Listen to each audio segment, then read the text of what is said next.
When we think about beyond capitalism, what's that got to do with owning our economy?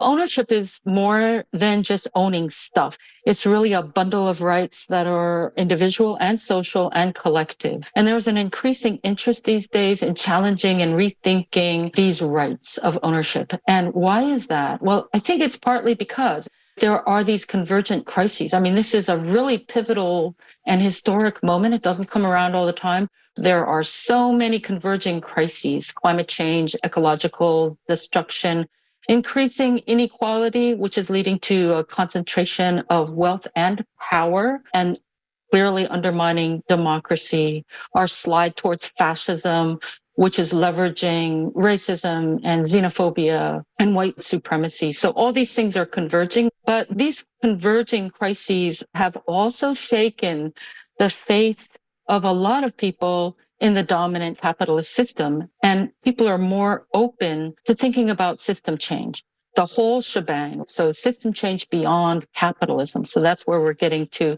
the beyond capital.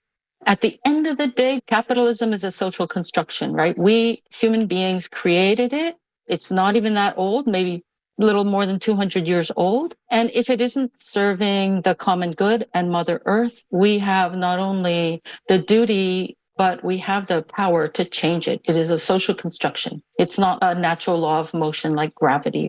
Solidarity economy is a global movement, and it's a framework that connects solidarity economy practices that are grounded in principles and values of solidarity, participatory democracy, equity in all dimensions, sustainability, and pluralism. So in that sense, it's not a one-size-fits-all model. Clear embrace that solidarity economy will look very different in different places, in different cultures, in different periods of time.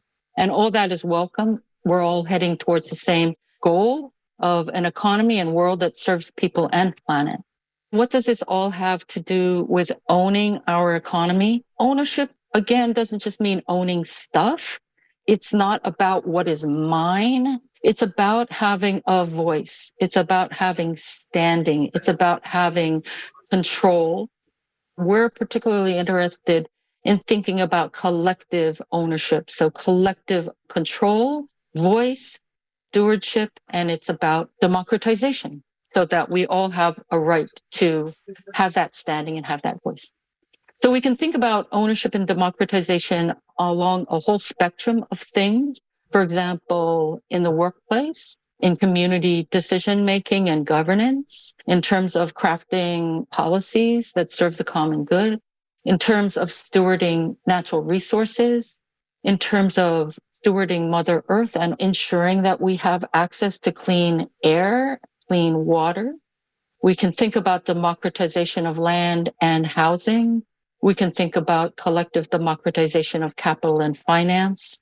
Collective ownership across all these spheres is not only actually creating practices of solidarity economy, it's also giving us a base of power, a foundation of power. That ownership, that voice that's built in, that's recognized, is where we really can build our power as a movement and then give birth to a transformation to a post-capitalist solidarity economy.